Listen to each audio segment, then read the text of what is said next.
Hi everyone, this is Professor Hai Nguyen, and I want to welcome you back into the second half of my lecture this week, looking at the formation of the American Republic after the American Revolution.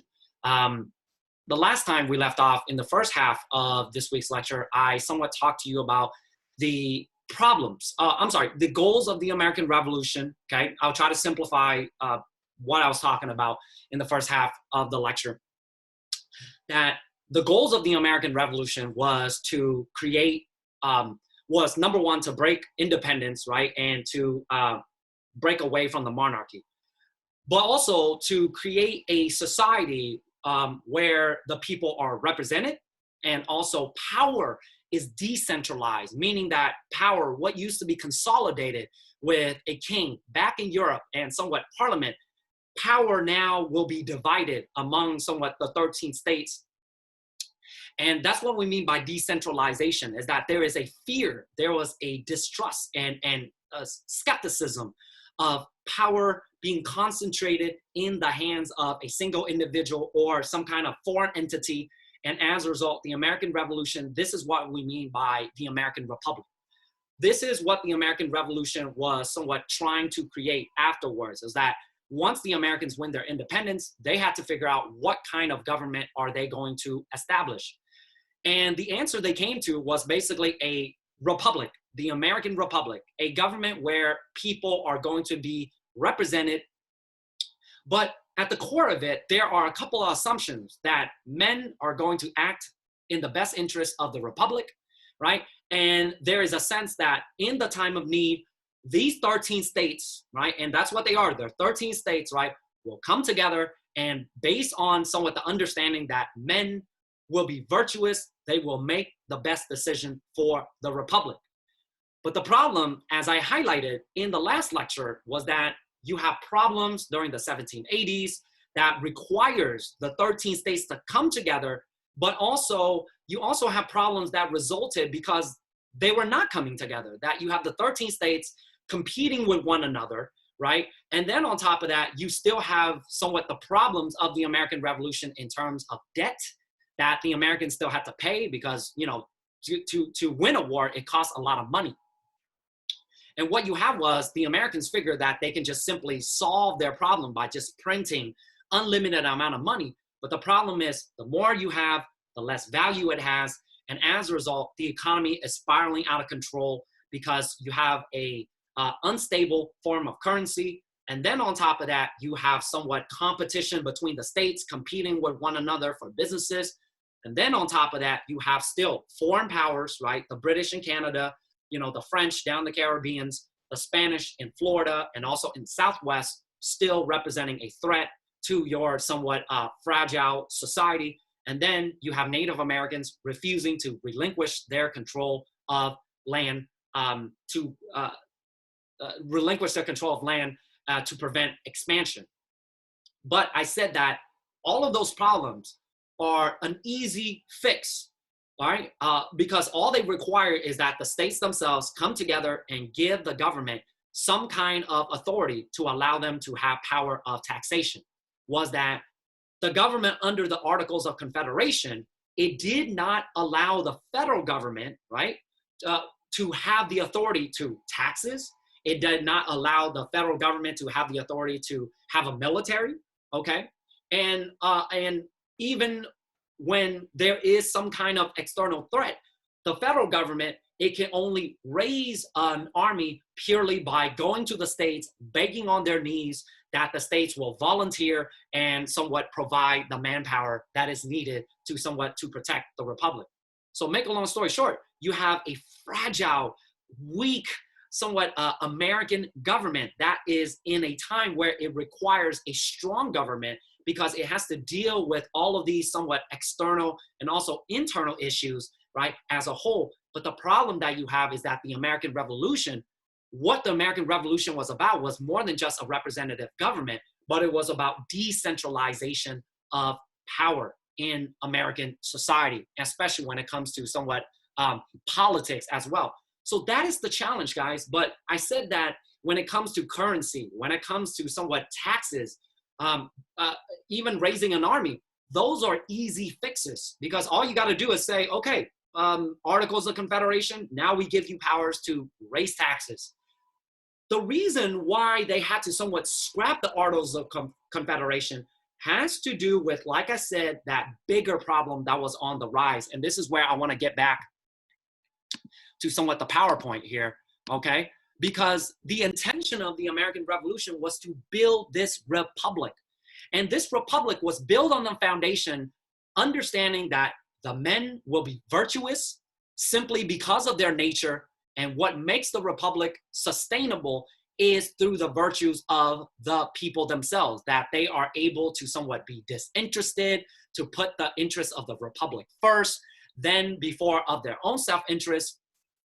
But here lies the problem, guys, is that what they found out in the 1780s was that all of those economic problems, right, and the economic somewhat crises that existed, people somewhat not paying their taxes, people somewhat accumulating debt, and then you have the state legislatures refusing to somewhat collect the debt, raise higher taxes so the Republic America can repay back its taxes.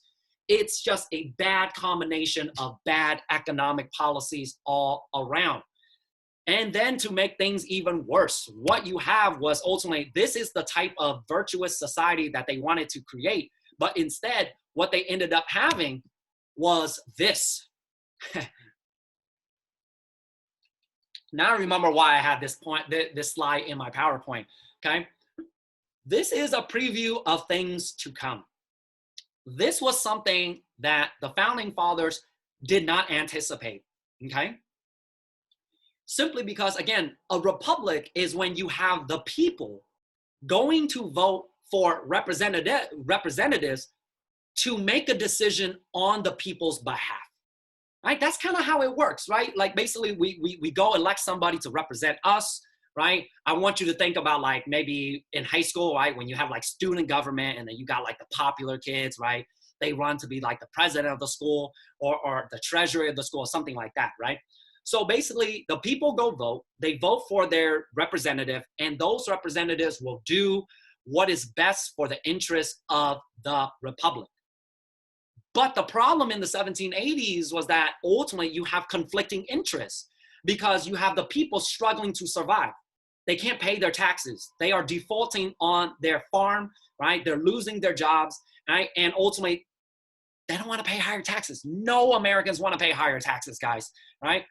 But the problem that you have is, again, that's what the people want. And then there's economics, right? Is that at the end of the day, when you borrow money, guys, okay, you have to pay it back, okay? And if you refuse to pay it back and all you're going to be doing is printing out your own money, that is a bad ingredient for economic disaster. And that's the goal that ultimately, that was the challenge that you had in the 1780s. People were struggling. They didn't want to pay higher taxes, right? They wanted their debt to be forgiven. I guess kind of similar to today, right? That you have, students coming out of college, right? Not being able to find a job, trapped in a lot of student debt. So that's why Bernie Sanders was so popular, because he was talking about just forgive debt, right? Just wipe out people's debt as if like it never happened before. Well, that's great for the voter, but at the same time, you got to think about where that money came from, right? The banks have to get paid. And also on top of that, the lenders, they want to get paid, right? And when you don't pay your debts, that sends a bad message to other countries around the world to not invest in your somewhat nation. That it's the equivalent of having bad credit, right? When you have bad credit, if you're late on a bill and you refuse to pay a bill of some sort, you get hit with somewhat a bad credit score. And when you have a bad credit score, it somewhat, it makes it really hard for you to go buy things, right? To go buy a car, buy a house, and so and so. Make a long story short. So you have the interests of the people and also sound economic measures being conflicted.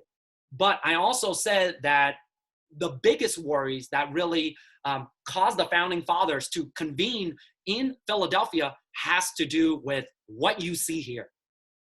Okay, and what you see here, this was a painting that was done, I believe, in the 1840s, if I'm not mistaken. It's called Election at the County. Right, this is Election Day. And what you see here is exactly what voting was back somewhat during the late 19th century and into, back during the late 18th century and into the 19th century. I think this picture makes voting looks a whole lot more fun, if you will. Maybe that's what we need to do to increase voter turnout, right? Just get like a DJ out there, right? Get like a nice little taco truck out there, get some bartenders out there, right? And make a party. So instead of voting on a Tuesday, I would make it by law, voting starts Friday at 5 p.m. and it don't stop until Monday at 6 a.m., right? It's just like a whole long weekend of partying and voting. So maybe that will increase turnout with young people. I don't know. I'm just throwing it out there. But the reason why I share with you this painting is because, remember, I talked about James Madison, right? Even though he's smart, he's virtuous, talented, well-spoken, well-written, right? He lost to a candidate that rolled out a barrel of booze. This is the equivalent of Hillary Clinton losing to Donald Trump in 2016. That Hillary Clinton for her whole entire life, you know, she went to college, right? Graduated at the top of her class and acted the part and somewhat served as a Secretary of State. And when it was finally her turn to run for the presidency of America, who did she lose to? She lost to a guy that ultimately got caught on tape for saying grab women by the pussy, but that's another story. But yeah, that's the fear. That what you have is that people were being manipulative by the state legislatures, and the state legislatures were passing laws that simply because they wanted to give what the people wanted, and that they wanted to be reelected. So it's a vicious, somewhat cycle that you have people wanting unsound economic practices, right? Debt forgiveness, tax forgiven, okay? And then you have the state legislatures giving the people what they want, right? These bad economic practices, right? Forgiving their debt, not collecting taxes and postponement of taxes, and simply rolling out the booze so that way it's a giant party, right? As you can see in the painting here, a lot of people are passed out and it looks like it's barely 12 o'clock in the afternoon. That was how people voted back then, guys. So make a long story short, the fear of a democracy, of the tyranny of the majority. Sometimes the people don't know what is best for them, okay? But in a democracy, guys, whatever the people say, majority rules, is the law of the land. What the founding fathers wanted was, this is not what they had in mind. What they had in mind was that the people would go elect the right, somewhat, leaders in their community, and those men would have the right virtues to make a decision that is best for not only the local communities, but also for the entire republic. And that's the problem that you have, is that by the 1780s, the Shays Rebellion in 1786 really highlighted all of the economic problems that existed, right? Debt, farm foreclosures, okay? And then you have state legislatures, the government of Massachusetts being unable to somewhat subdue this rebellion, and there was nothing that the federal government could do because they didn't have the manpower or the authority.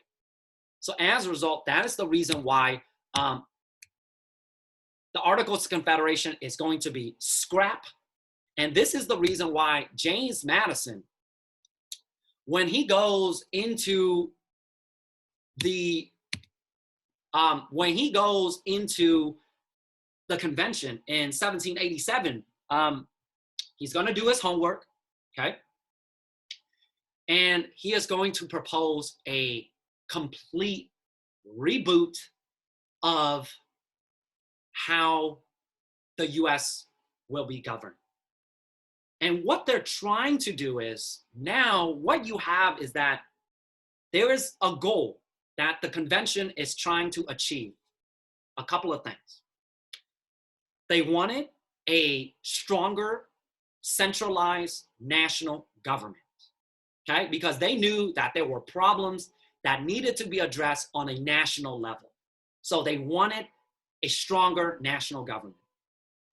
Number two, they also wanted to make sure that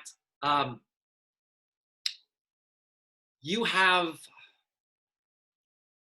checks and balances to make sure that minorities will be protected, right, against majority rule. So there is a fear that the majority is abusing its power and oppressing somewhat minorities in certain localities. And then last but not least, the assumption now is completely different than what it was during the American Revolution. During the American Revolution, there was an assumption that men are good. They will do what is best for the Republic. But what the events of 1780s show to the delegates and the framers of the Constitution was that men, by their nature, is self-interest, is corrupt, okay, is flawed, and that there had to be mechanisms that will have to be put in place as a way to curb, right, and to prevent men with self-interest to consolidate their control and increase their power. I hope that makes sense. That the assumption going to Philadelphia in 1787 is that men are flawed, they are corrupted, they are not virtuous. You have to accept that.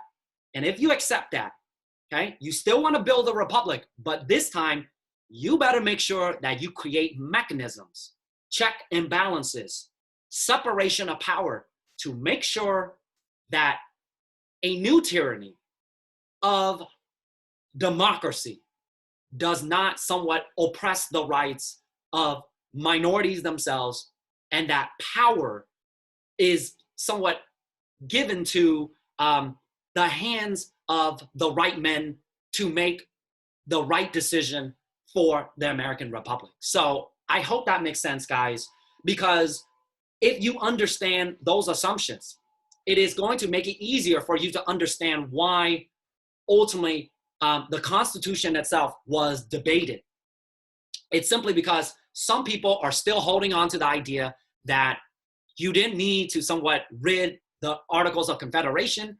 It just needed to be tweaked, that you didn't have to come up with this more complicated, somewhat complex system of government. So here's where I want to talk to you about somewhat what the framers of the Constitution were thinking. I already talked to you about what their assumptions were, what their objectives were, and here's where we want to talk about what they actually put down on paper and understand why, okay? So as James Madison comes in to the convention, he has a plan, right? Now, when we think of the US Constitution, we think of the US Constitution as something that is definitive.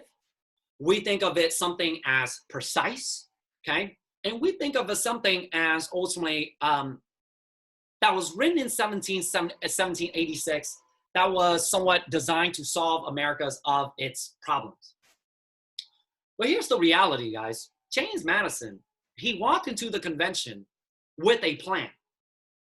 And by the time that he leaves the convention at the end of 1787, his plan, or what they produce, looks nothing like what James Madison had envisioned. But this is all part of the process, guys. I want you to think of that convention as more of a compromise, something that was open to debate, something that was delayed into a later time, okay? And something that was somewhat broad, vague, but also flexible. And this is the reason why the Constitution is still being debated up until today. And this is the challenge with a nation that is built on ideas. Because when you say that this country is built on the idea that all men are created equal and that you have certain rights like life, liberty, and the pursuit of happiness, well, people's definition of liberty and happiness is really contingent on their life experience and their localities. And oftentimes those things can be conflicting. So I want you to think of the convention as something that was a compromise, and that it was not definitive, and it was broad and vague, written very broad and vague on purpose, so that way they can just get the hell out of Philadelphia and go back home. Let's just put it that way. All right, so let's talk about it. So James Madison walks in and he has this idea. It's called the Virginia Plan.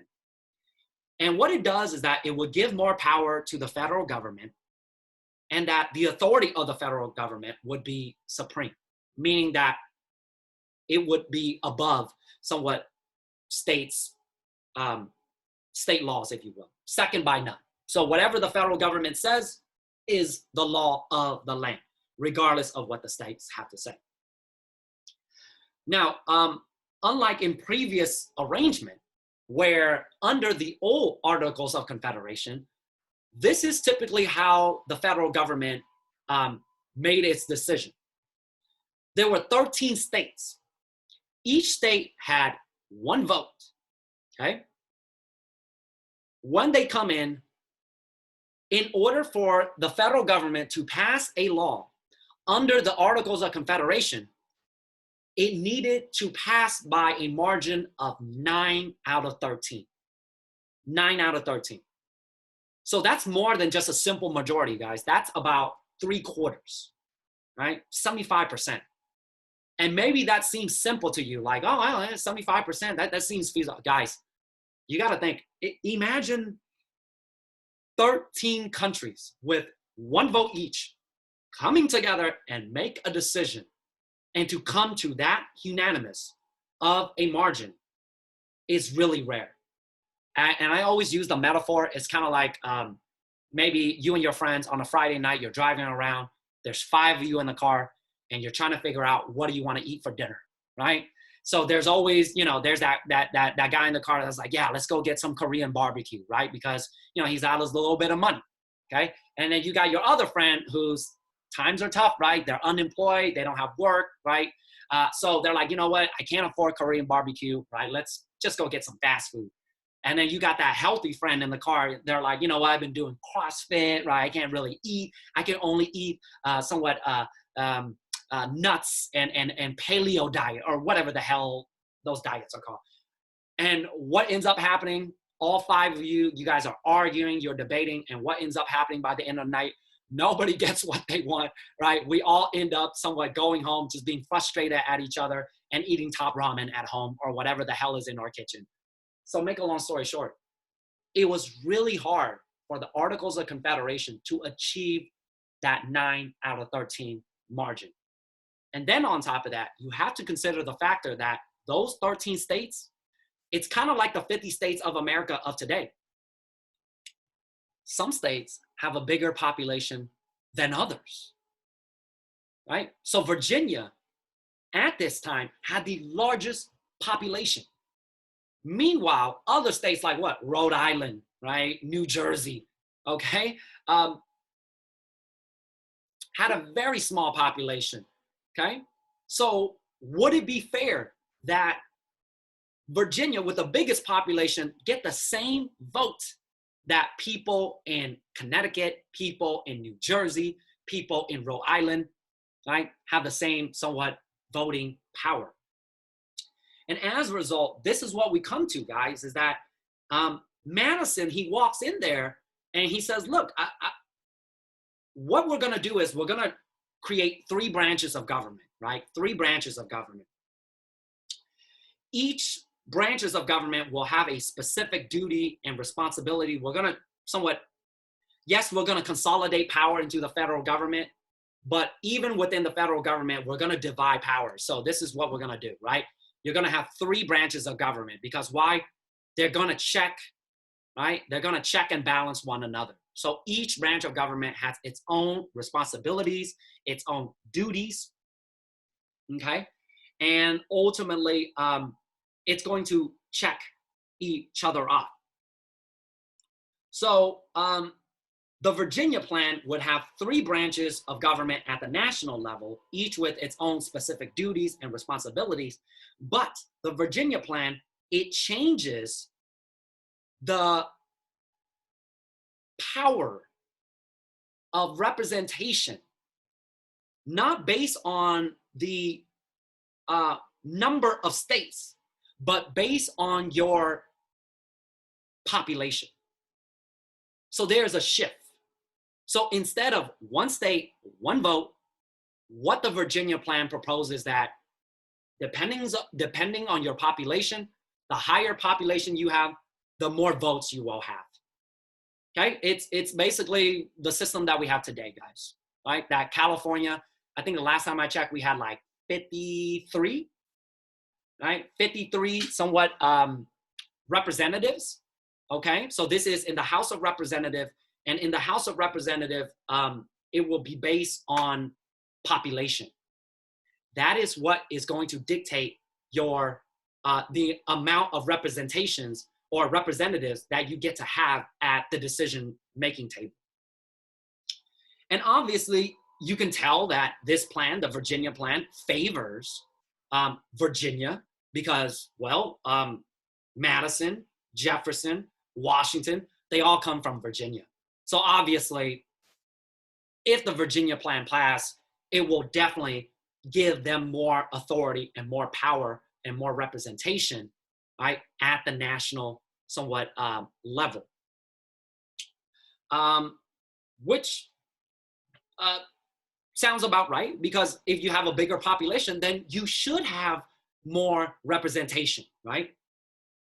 But Madison's plan became very problematic because you have smaller states like New Jersey that propose somewhat that favor the old model of 1 state, 1 vote, because obviously New Jersey understood that if you go based on population, they're not going to have enough representation or at least New Jersey's influence on the national government will not be as strong as Virginia. So what do you do here, guys? And this is the challenge, right? That at the end of the day, how do you balance this? How do you give people representation? But at the same time, how do you protect somewhat the smaller states? And this is what I mean when I'm trying to tell you that the Constitution itself, it was not definitive. It was a compromise. Because what you have is, instead of adopting either the Virginia plan or the New Jersey plan, what they ended up doing was they adopted both. It's a compromise. Everybody gets what they want. And this is the reason why, guys, in Congress, you have 2 houses, okay?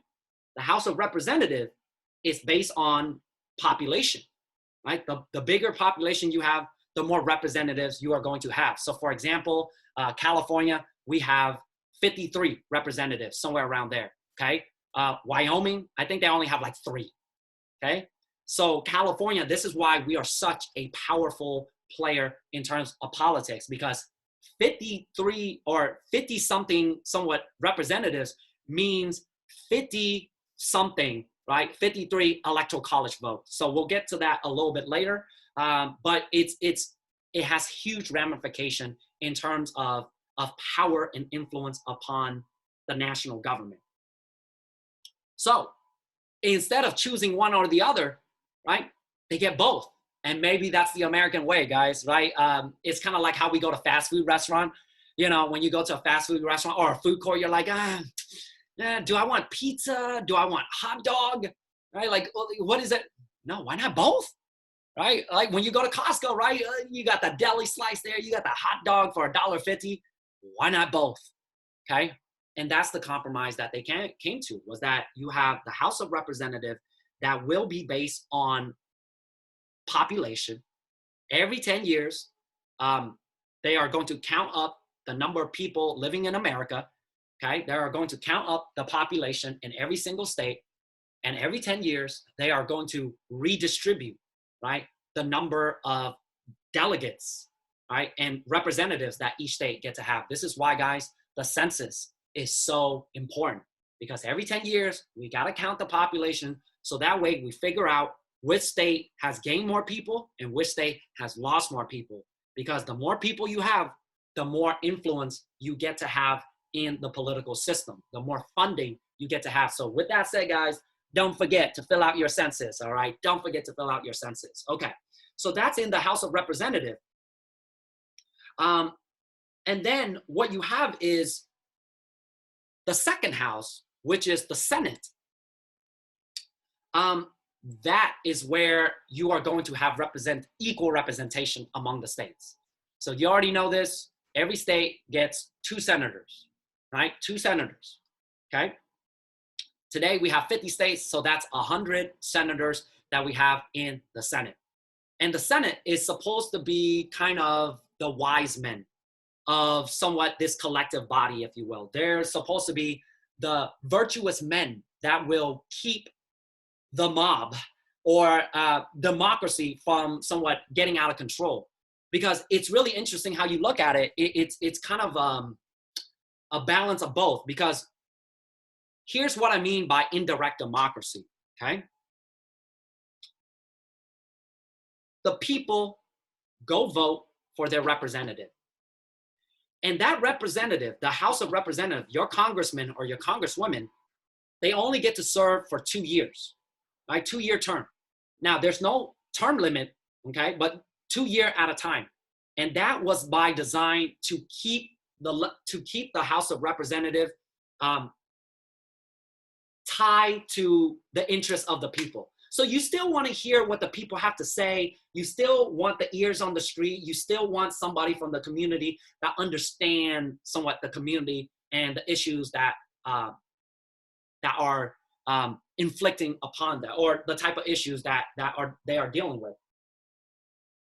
Right? Now the Senate. This is what we mean by a curb on democracy, guys. The Senate, the way that it was originally written, was actually not voted by the people themselves. How senators were voted was through the state legislatures. So this is how it works, is that you would go vote for a state legislature. So this is like a representative that would go represent you at the state capitol. Right? So these are the state legislatures. And once the state legislatures come together as a body, what they will do is they will pick two, right, to serve as the senators for that state. So the Senate, guys, the way that it was originally designed, it was actually not voted by the people themselves. It's indirect voting. So it's basically, you have the people, they vote for their state legislatures, and it would be the state legislatures that will ultimately select 2 people to be the senator of the state. So that's why you have that mechanism in the middle, because what they're trying to do is they're trying to create a barrier or a middleman between the people and also the policymakers themselves. Because again, they want to make sure that the policymakers are going to pass policies that is in the best interest of the republic rather than just the people themselves, okay? So this is why the founding fathers, you can make an argument that they wanted to curb democracy. They didn't want it to happen because they created this sophisticated, complex system of indirect, somewhat representation. And this is the reason why, I'm pretty sure some of you are confused right now, and this is the reason why when my nephew asked me to explain to him how the Constitution worked, and after I was done, he kind of looked like Bambi, somewhat in the movie, after seeing his mom die or something like that. It was just like, what are you talking about? How does it? So there you go. So that's the Senate. And even when it comes to representation itself, who will be counted? That became an issue of itself. And this is where we can see very early on one of the early inconsistencies of America that Frederick Douglass will somewhat call upon was that in terms of who gets counted, this became really problematic because what you have was in the South, you have a large slave population. And for years, slaveholders were making an argument that slaves were property, slaves were savages, slaves were heathens, they're not human, they're inferior. So when the time comes to figure out who is going to get counted, you have people in the North making an argument, well, slaves are technically property. So they shouldn't get counted. It's that simple, right? Because all these years you've been telling us, right, they're not people, they're property, right? They're inhumane, right? They're savages. So why count them? But if you don't count the slaves, that would mean Southerners, their influence on the national government would decrease. Because if you look at Virginia, I think it has about 40% of the state population slaves. And I think in Carolina, I think the ratio is even higher.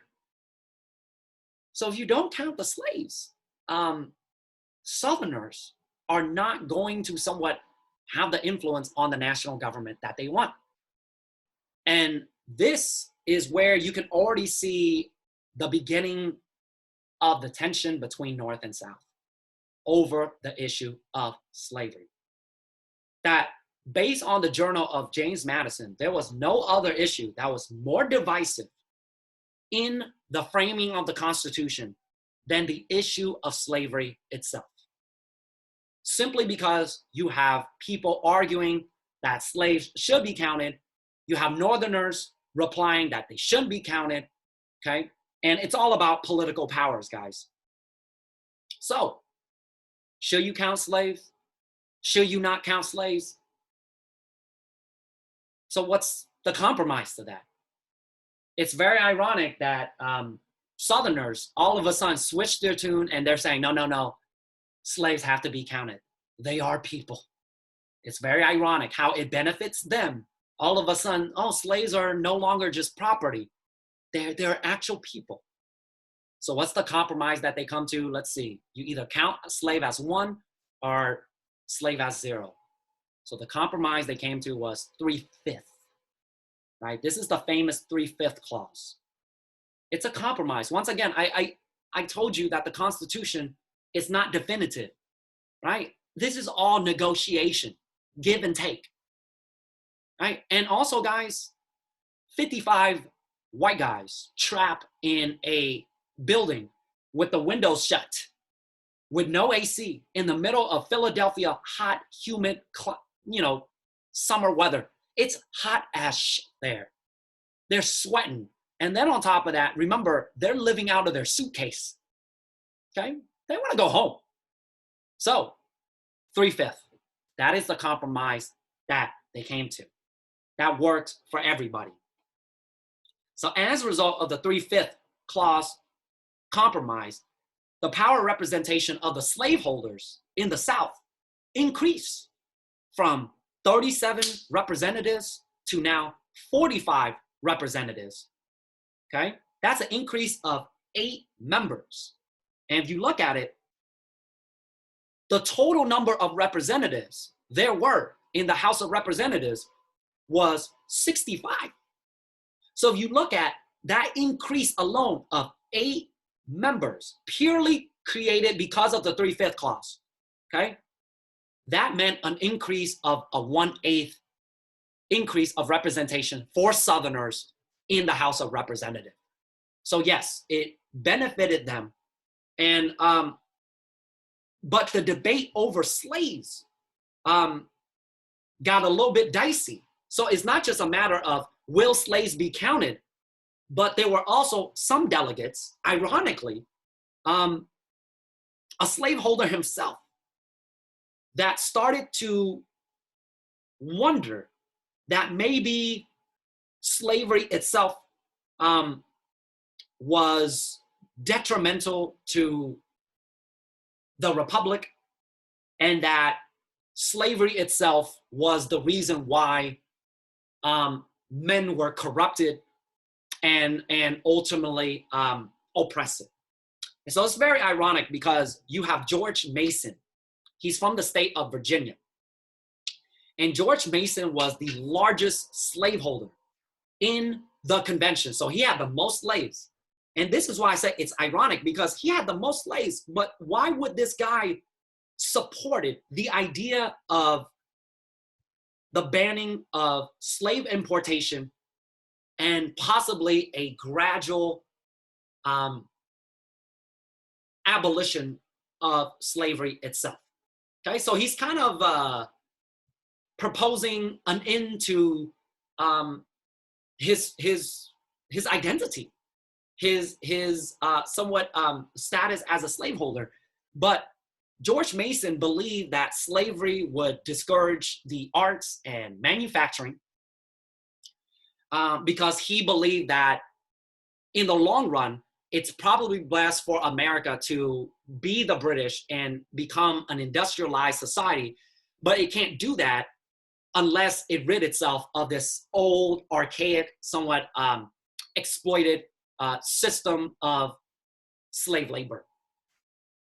And George Mason also believed that every master of slaves is that of a petty tyrant, as he wrote. It's simply because you have to think about the mentality that a slaveholder needs to have in order for him to enslave another human being, okay?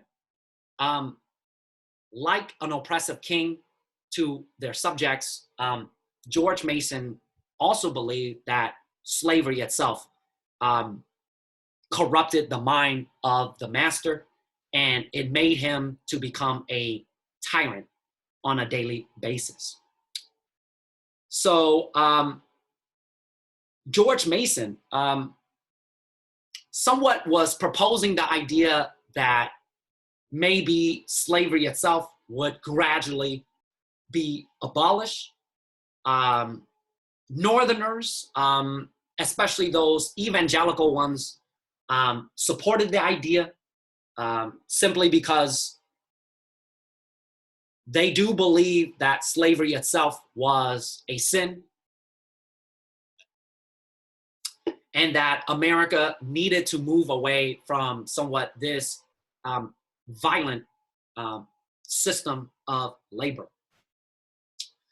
But what you have was that even though George Mason, he somewhat proposes that idea, his fellow Southerners was not so fond of his proposal. That the state of South Carolina absolutely refused to ratify anything that would dare to interrupt in their slave trade and in their economy.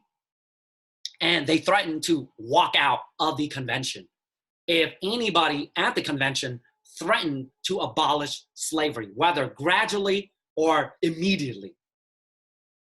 So what do you have is that, once again, you have this tension between North and South, whether slavery should be somewhat the law of the land in practice, or maybe America should make the transition away from it.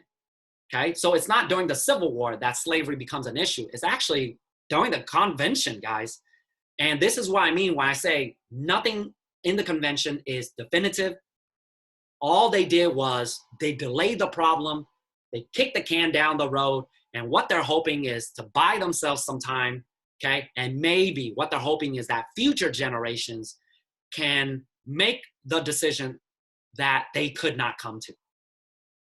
So what you end up having is another compromise, is that they came to the conclusion that America should somewhat try to transition away from slavery. And how they're going to do that is by setting a timetable of 20 years. So from 1788 to 1808, slavery importation from overseas can continue. But by 1808, by January 1st, 1808, slave importation from overseas, from the Caribbean, from Africa, from a European trader will no longer be tolerated. That there will be a prohibition on slave importation into America. So no more new slaves imported from overseas into America. And the idea was by banning slave importation from overseas, what they're hoping is that slavery itself, the slave population, will naturally die out, okay? And that by 20 years, it will give Southerners enough time to readjust to the new reality of shifting away from slavery itself. But if you guys remember in my lecture, when I talked about how the American Revolution impacted African Americans, if you guys remember, I said that's not how things played out. Was that 1793, you have the invention of the cotton gin, Eli Whitney, the cotton gin, and you have the expansion into the Southeast with Alabama, Louisiana, and Georgia, and many of the fertile, somewhat southern states to grow cotton. And as a result, slavery expanded and not so much die out gradually. And if you're wondering, why would Southerners agree to somewhat this compromise? The reality of it is that it doesn't really somewhat impact their business. If anything, the banning of the banning of slave importation in 1808 is actually beneficial to them. Because if you guys remember, I said supply and demand. This is how it works, guys. Because if you can no longer import your slaves from overseas, you got to get it from within, okay? And if you know that states like Virginia and South Carolina had the largest slave population, 1 and 2, right? The slave importation ban actually really benefits slaveholders in those particular states. Because why? They are now going to be the provider of slaves for the Deep South in Cotton Kingdom. And this is where we talk about that second Middle Passage. The first Middle Passage was slaves imported from Africa over to the New World. The second Middle Passage are slaves that were imported from the Upper South into the Lower South. And that's how it works, guys, supply and demand. So ironically, on the surface, it looks like, they did the right thing, right? They're hoping that slavery would go away like gradually. But the reality of no, that Virginians, South Carolinians, they knew that by banning slaves importation, it would benefit them.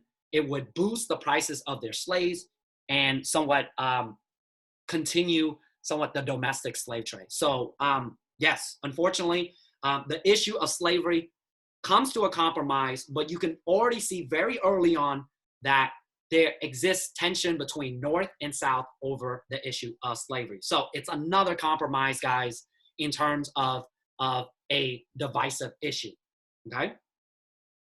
So what was another issue of that divided somewhat the framers of the Constitution? It has to do with the other branch of government, the executive branch, right? This is the presidency, the White House.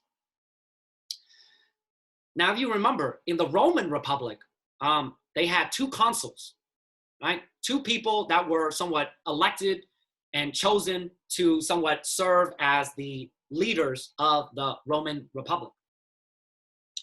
So in this new form of government, the responsibility for the legislature branch is to write the laws, right? They are the lawmakers, right? It is the legislative branch that writes the laws, but it is the executive branch, the president of America, whose responsibility it will be to enforce the law. Meaning that the president of America will have the authority as the chief of the commander-in-chief. He's in charge of the military. Yes, this new government will have a military of its own, and it will be the president who is going to be the commander-in-chief, whose responsibility will it be to enforce the law. So the question is, how many presidents will America elect? Some people believe that it should be multiple members. I believe they started out with like 6.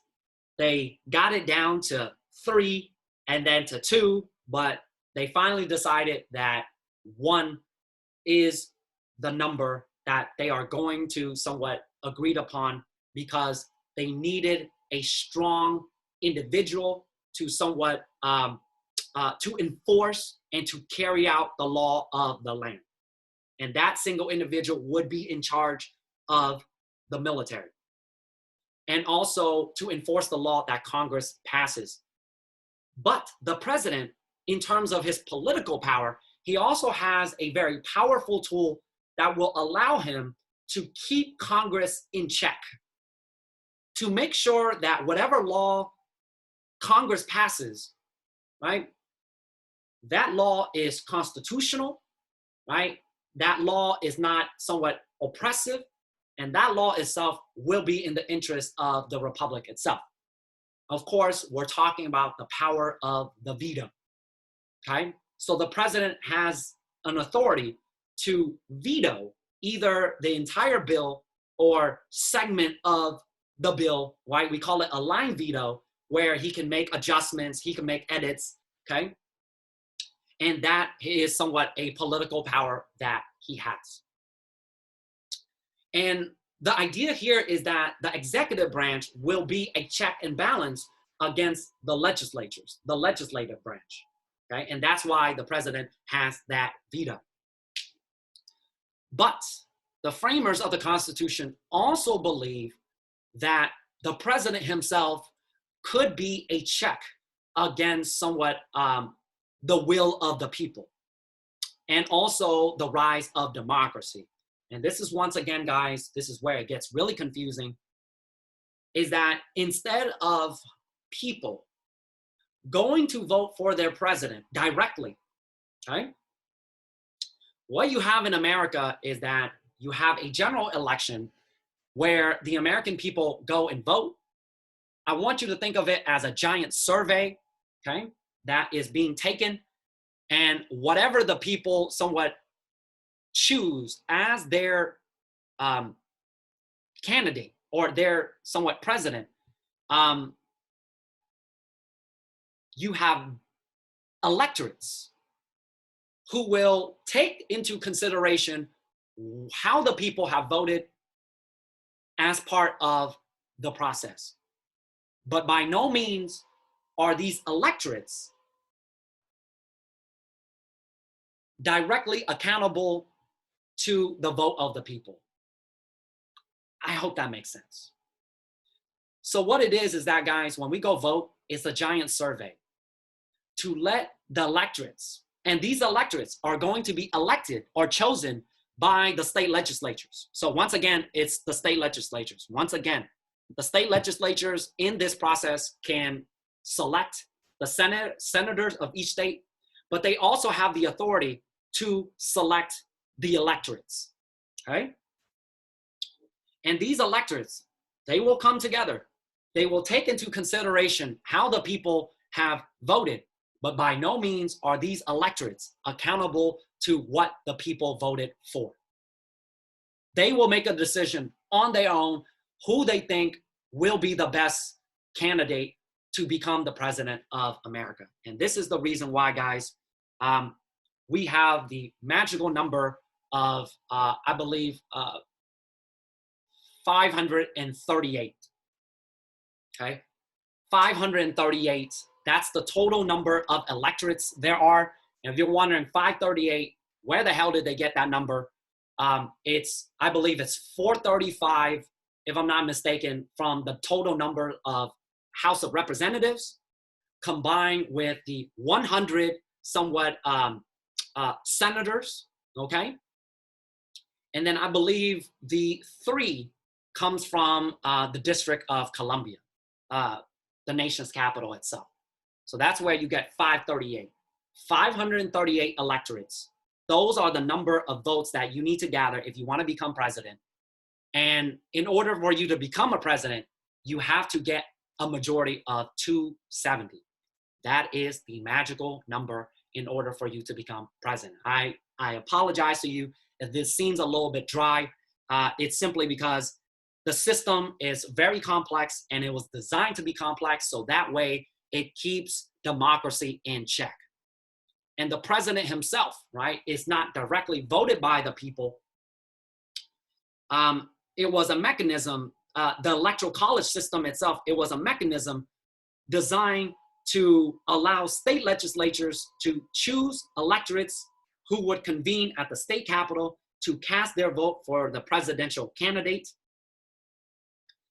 This was designed to give power to the states and to create a mechanism to ensure that the electorates are drawn from high-ranking officials and citizens of the land with no knowledge, with virtues, with disinterest, right? Rather than somewhat the self-interest of the commoner.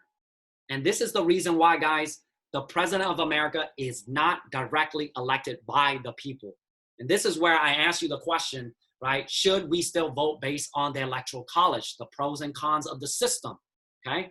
But the Electoral College system itself, it was designed to take power away from the people, okay? And to make sure that the president of America is selected by a very selective group of men, the electorates. 538 total, 270 is the majority that you need to get, okay? And as a result, the president, he's not really directly tied to the people in terms of voting, if you will. Okay, now it then becomes a matter of, okay, so now you have the number of voters. Now it becomes an issue of, hang on one second here, guys. I'm somewhat struggling to, hang on one second. Sorry there, guys. Yes, so now it becomes an issue of how long will the president get to serve for? And even just the idea of having an individual with that much authority, right? To have the authority to run the military at his disposal, okay? And have the authority to check Congress. That's somewhat very controversial. Because you think about it, because at the end of the day, what is the difference between the president and what he has at his disposal than what a king has at his disposal, right?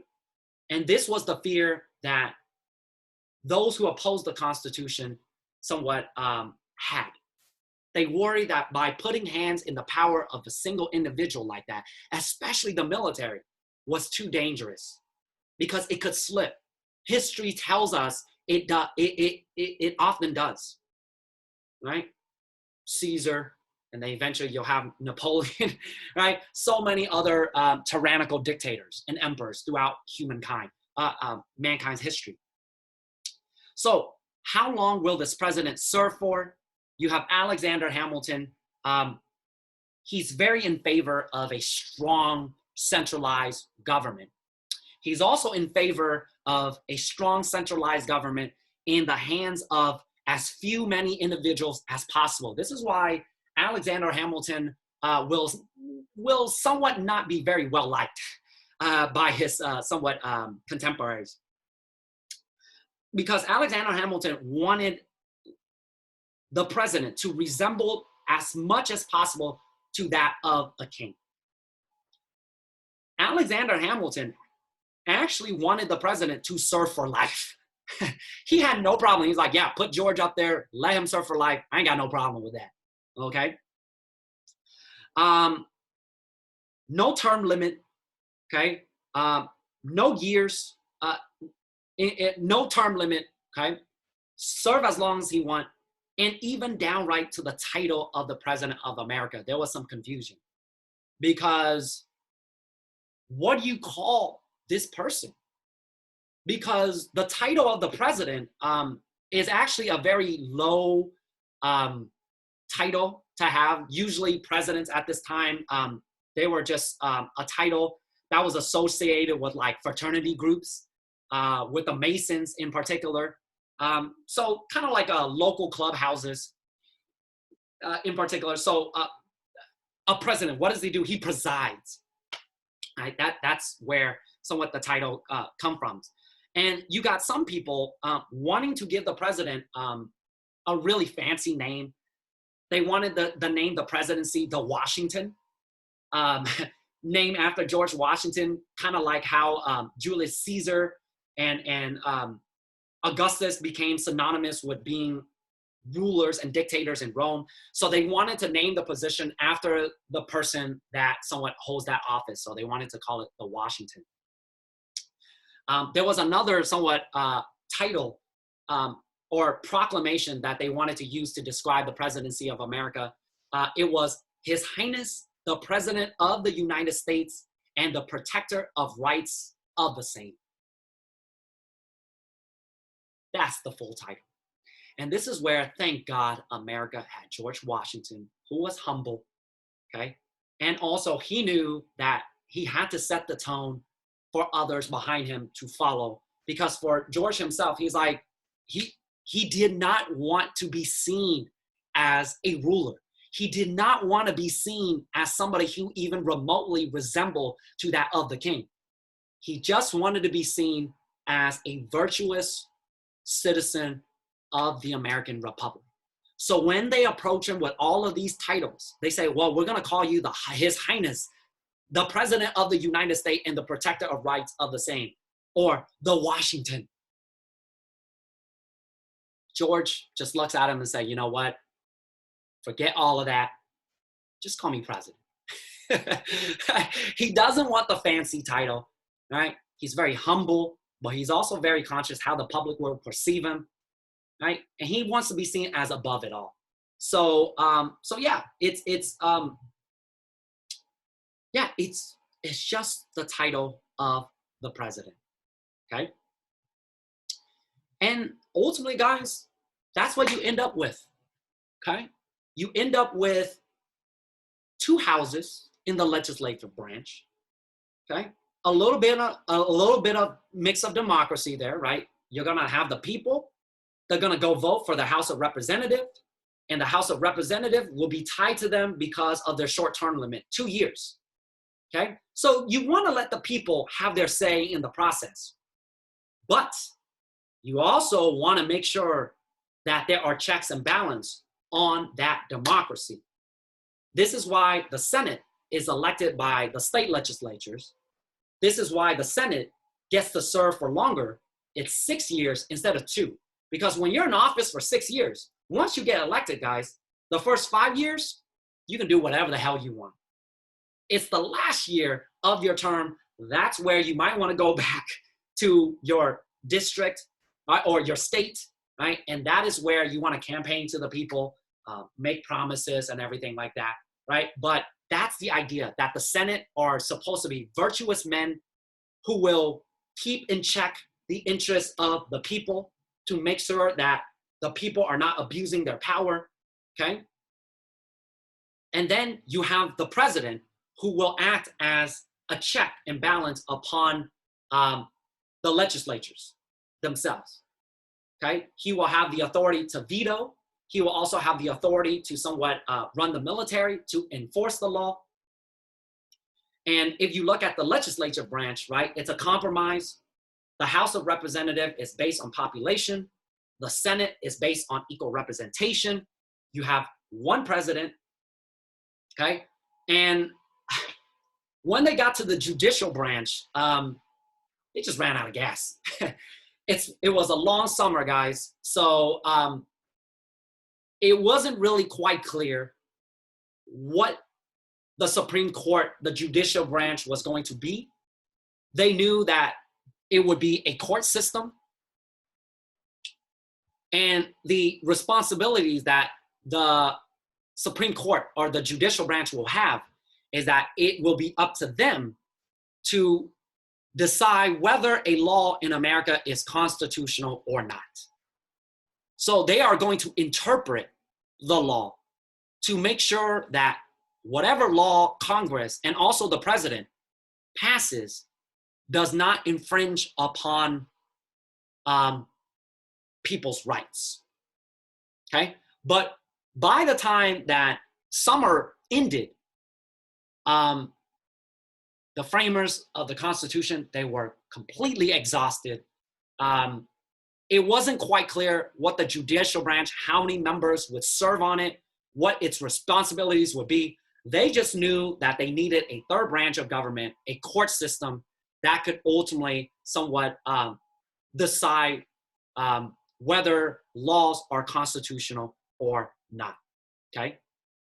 So this is the framework that they came to by the end of the summer in 1787. This is why our system is so confusing, it's so complicated, and this is why people are so turned off by American politics. Unless you're just a junkie like me, then you absolutely love to talk about American politics. But I understand there's a large segment of you out there that absolutely hate to talk about politics. It's simply because when you look at this system, I might as well be teaching you physics. I hate physics. I'm sorry. There's one topic I don't understand. It is that of physics. So I understand why some of you out there are really confused by this system. But the way that this system was designed, it was designed to make sure that it would be incredibly hard for one single person, one single entity to consolidate power and ultimately to become a tyrant and to oppress the people. This system is designed to gridlock, okay? It's designed to create gridlock. It is designed to slow one's quest for power because power is redistributed into these three different branches, and these three different branches, right, will ultimately keep each other in check. And again, if you're asking the question, why the hell did they come out with this such confusing system? The answer lies to that. It has to do with that assumption that the framers of the Constitution had about men. Was that they concluded that the men themselves are not virtuous by nature. Men are corrupted. And in the words of James Madison, if men were angels, no government would be necessary, okay? And in creating a government, you must first enable the government to control the governed. This is quite the opposite. That power comes from the people, that the government is somewhat accountable to the people. James Madison see it the other way, that it is the government itself that is created to control the people themselves and to make sure that people are acting in the best interest of the republic, okay, and not infringing and abusing the rights of others. And he follows, he says, you first must enable the government to control the governed, and in the next place, oblige it to control itself. So you need to create a national government to keep the people in check. That is the first goal. In addition, that government that you created, it has to have mechanism to check itself. And this is somewhat the genius to the Constitution. That you have this system, it's almost like a computer program, okay? Before the computer is invented, guys, right? It's just a bunch of dudes coming together, right? Like a bunch of mad scientists, but they're not doing chemistry or physics or anything like that. This is social science. And they're creating an apparatus that will control, right, and curb democracy from somewhat turning into an anarchy. And also, they created a system that will control itself, which is amazing. Okay, even I myself have to admit that the Constitution itself is quite amazing because, again, the founding fathers did not intend for the new Constitution to change the character of the American people. They accepted the American people for who they were, right? Self-interested, okay? Unvirtuous, okay? Self-driven. So the founding fathers, they're not naive utopians. They had a very realistic of what human nature was. Men are corrupt, they're self-interest, and they must be kept in check. And this is the reason why, guys, right? It's a challenge that you have today. And I think this pandemic has really highlighted to us somewhat the powers of the Constitution. Because you have some states right now that wants to reopen up the economy, okay? And you have some states that ultimately want to keep the economy somewhat closed because they don't want to reopen things up so that way people go out, spread corona, and we're back at square one again. And as of right now, you have this conflict between local government and national government, particularly the White House. You have Trump wanting to reopen the economy back up. You have Trump talking about maybe it's a good idea that we inject UV lights into people's body and maybe injecting disinfectant into people's body. That could be a cure. Guys, it's not, okay? It's not. We confirmed it. Lysol, the company, just came out and said, do not inject disinfectant into your body. It won't work. And you also have local governments that ultimately wants to keep the economy closed simply until we can get a wrap on things. And then you also have, at a local level, you have people protesting and defying somewhat shelter in place because they believe that it is an infringement on their right to go outside, to be in public, right? And also to operate a business. So it's a matter of property rights. It's a matter of movement rights, okay? But the other somewhat side of the argument is, yes, you have the right, you may have the right to go outside. You may have the right to open up your business, right? But I also have the right to live, okay? Your right to open your business should not infringe upon the rights of others to survive and live. Because by opening up your business, what you're doing is you're encouraging people to convene and come into your business. And as more people come close in contact with each other, that's how the virus spreads. And this is the challenge that we have right now, guys, is that the Constitution right now is being tested because of this pandemic. You have differences between the federal government and the local government. You have differences between people who think that they have the right to property, they have the right to go outside, they have the right to go to work. And then you have people who believe that they have the right, right, to be protected, right, to live in a safe society, right, and ultimately to live to see another day. And this is the challenge when you build a nation that is based purely on an idea of freedom and rights, okay? And when you think about it, how many rights do we have, okay? And oftentimes, what I deem as a right may be conflicting to your right as an individual, right? So, for example, a slave master can believe that he has the right to property, okay, under the Fifth Amendment, okay, the right to property, okay? But also, on the flip side, the slaves can also make an argument, right, that he or she has the right to live in a free society, right?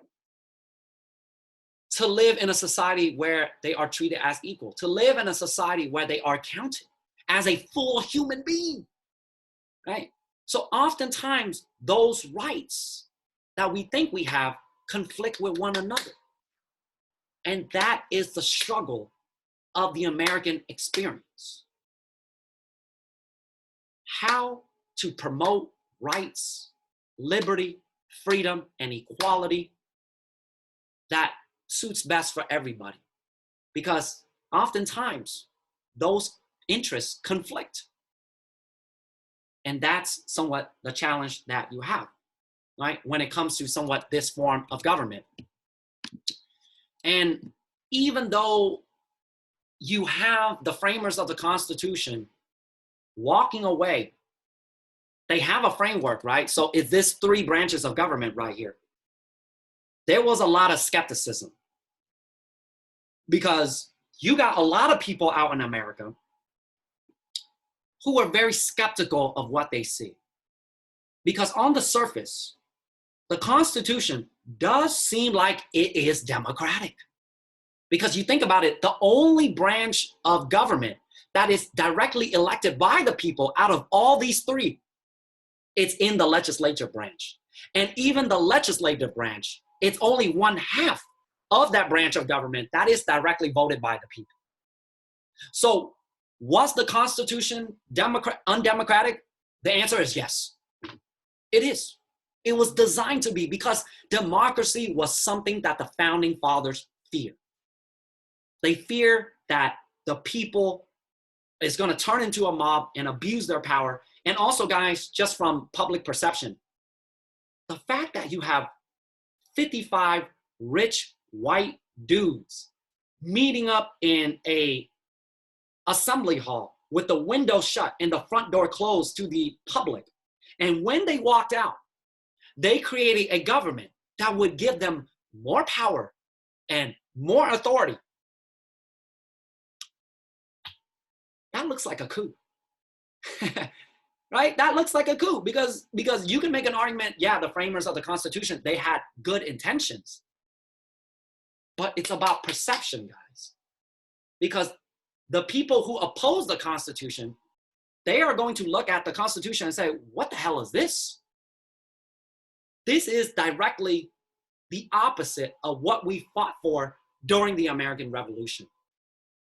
Instead of decentralizing, instead of somewhat redistribution of power, what you have done is the opposite.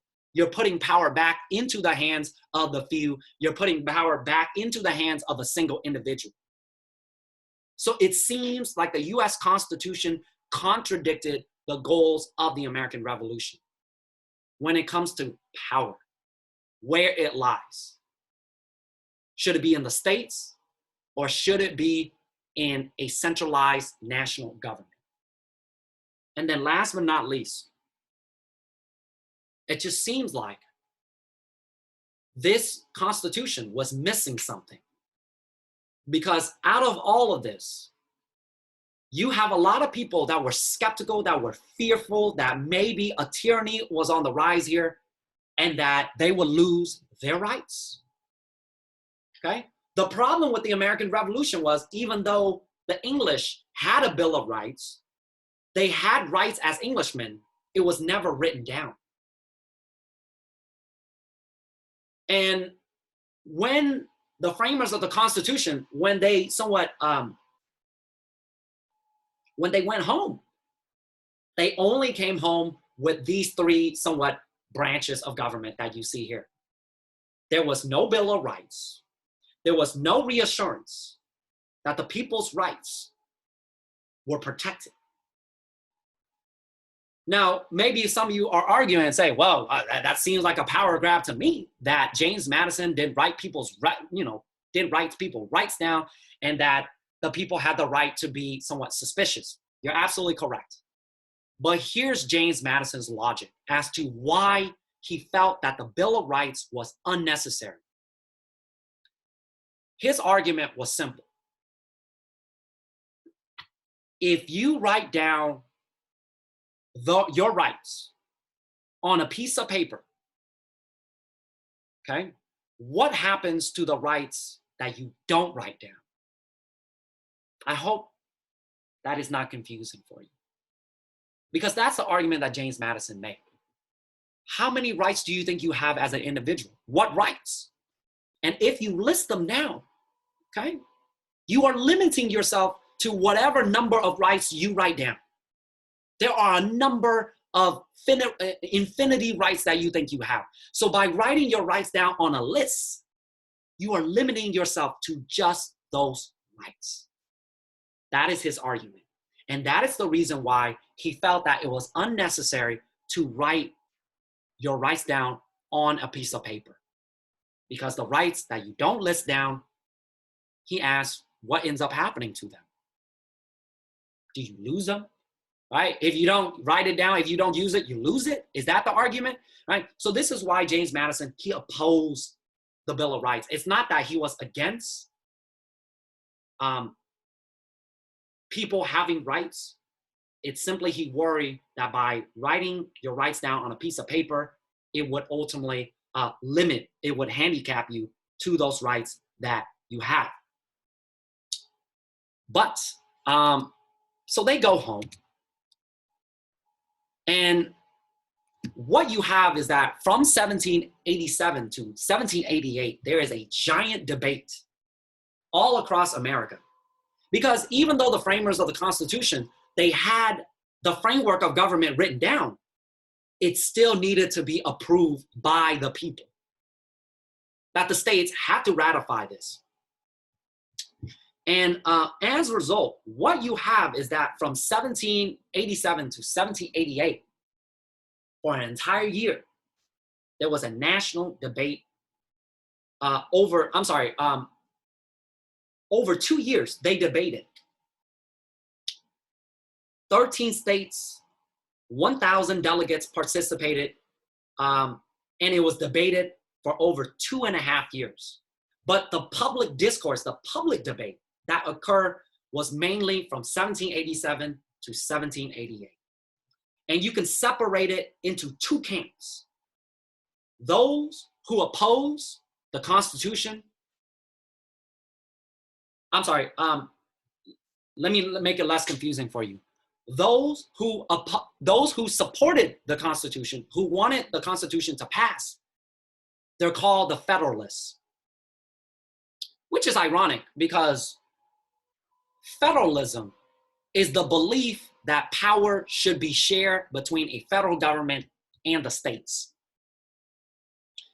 But these guys, the Federalists, they believe that power needs to be shifted away from the states and back into the national government. So they call themselves the Federalists, which is quite ironic. But the Federalists themselves were the folks who supported the US Constitution. They supported a stronger national government. They wanted to pass the Constitution. And then there you have the opposition. They call themselves the Anti-Federalists. The Anti-Federalists were the ones that opposed the US Constitution simply because they believed that it was an infringement upon their rights. They believed that it was a rejection of what they had fought for during the American Revolution. And they were very skeptical that the Constitution itself will somewhat prevent the tyranny of an oppressive government. Now, both sides of the Anti-Federalists and the Federalists, they both believe themselves to be the defender and the protector of the American Revolution, right? They all want to get to the same goal: independence, liberty, and freedom. But just how they get there is where they differ. And things got really confrontational, things got really wild out in the streets as public debate between both sides, those who support the Constitution and those who were against it. You got people celebrating in the streets. You got people attacking somewhat the Constitution. Both are marching in the street. Both are hanging effigies. Both are trying to intimidate one another. Both sides are suspicious of each other, of the other, of trying to strip them of their rights, trying to somewhat undermine the American Republic and establish a new tyranny. Okay? So they both have the same criticism of each other. Okay? They both have the same somewhat terms of objective in terms of creating this American Republic. But if you look at it, it is going to be James Madison, James Madison, Alexander Hamilton, but it's, you know what, I take that back. It's really going to be Alexander Hamilton that is really going to be the reason why the Federalists are going to win this debate. It's simply because Alexander Hamilton is very smart. He's also a very talented writer, and he's also very creative. So is James Madison. And they have a couple of other letters, pamphlets that were written by John Jay, but John Jay got sick, so he only wrote about 5 pamphlets that is going to make an argument for the Constitution. But if you combine it all together, I believe they wrote like around 85 somewhat pamphlets to make an argument for the U.S. Constitution, and Alexander Hamilton was responsible for at least 50 of the pamphlets. We call it the Federalist Papers. The Federalist Papers were a series of pamphlets that were written by mainly Alexander Hamilton, James Madison, as a way to support the passage of the U.S. Constitution. Meanwhile, the opposition, the anti-Federalists, they were very disorganized. There was a lot of writers. You got Patrick Henry. He's jumping into the mix, right? So you have many other different writers on the other side. But when it comes down to it, guys, it's all a matter of persuasion. And it was the Federalists that ultimately won the argument because they were much more creative and organized in terms of how they made their argument and their creativity. And I'll give you one perfect example, and I will end today's lecture on how creative the Federalists made their argument. You have some people out there that made the argument that the Constitution won't work simply because in order for a republic to exist, it needs to be small. Very similar to like the Roman states, the city-states back in Rome during the Roman Republic. So you have the anti-Federalists making an argument that a republic can only exist in small states, okay? Small states. And here's where James Madison is so creative, okay? He's gonna somewhat counter the argument that a republic can only exist in a small state.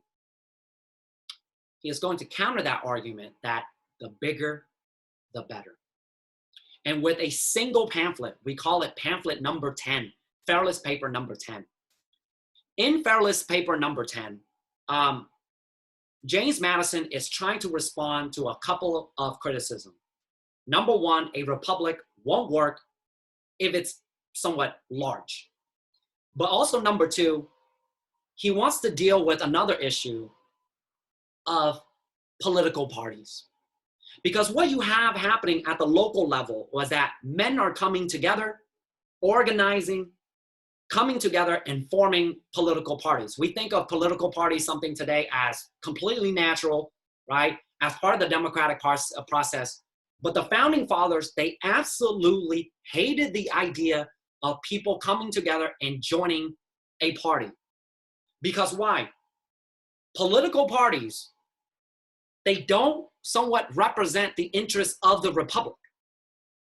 Political parties in the 1780s was viewed as a stain on the American Republic because political parties, they only acted on the interests of the party members themselves, okay? They hated political parties.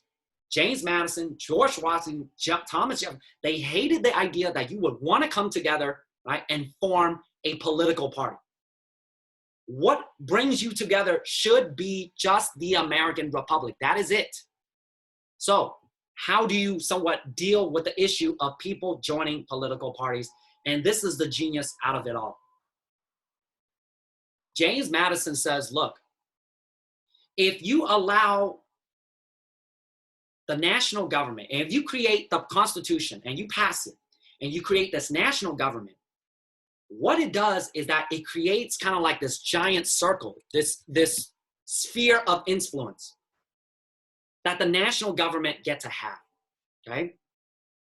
And by enlarging the republic, right, by increasing the power of the national government, what you are doing is you are forcing people from all different areas, from all different localities.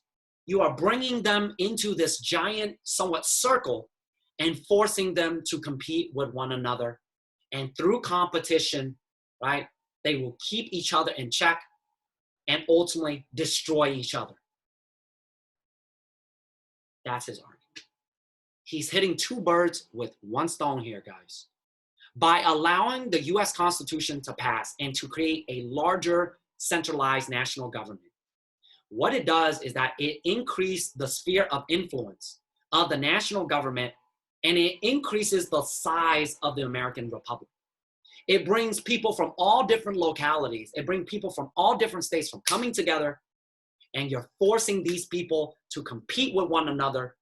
And through competition, it will destroy political parties.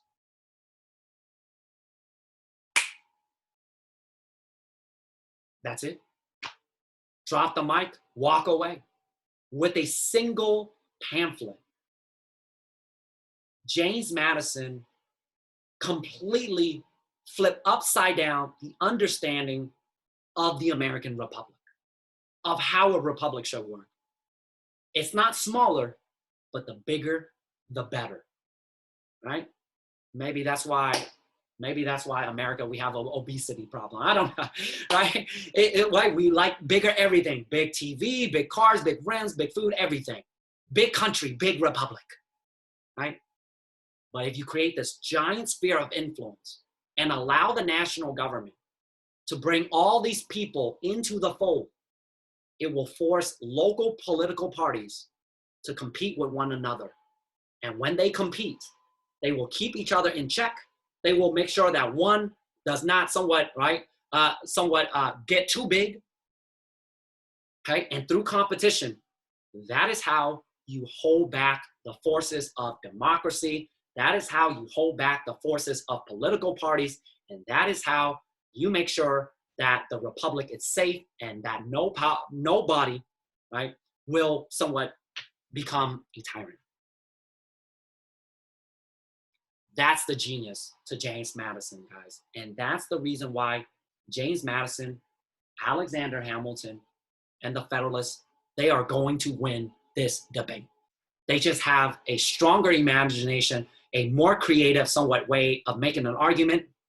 So they won the battle. The US Constitution is passed. They did concede.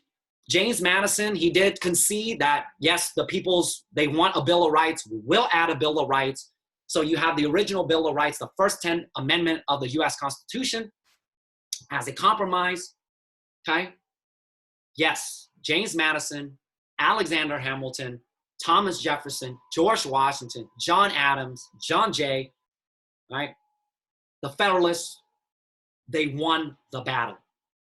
They created an apparatus, right, that will somewhat keep in check, right, separation of power, check and balance with one another to make sure that no tyranny will form, democracy is curbed, right, that virtuous men will be in a position of power to make decisions. But the problem is, guys, they're going to lose the war because there's only so much you can do to stem the wishes of the people, right? And the power of men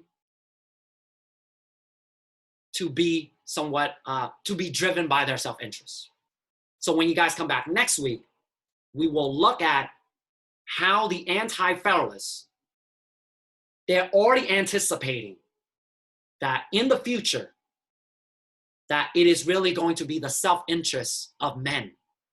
That is what is going to drive America and make the republic better. So when you guys come back next time, we'll look at somewhat the debate between Hamilton and Jefferson. We're going to look at Jeffersonian democracy. And then, of course, we can't talk about the rise of American democracy without talking about Andrew Jackson.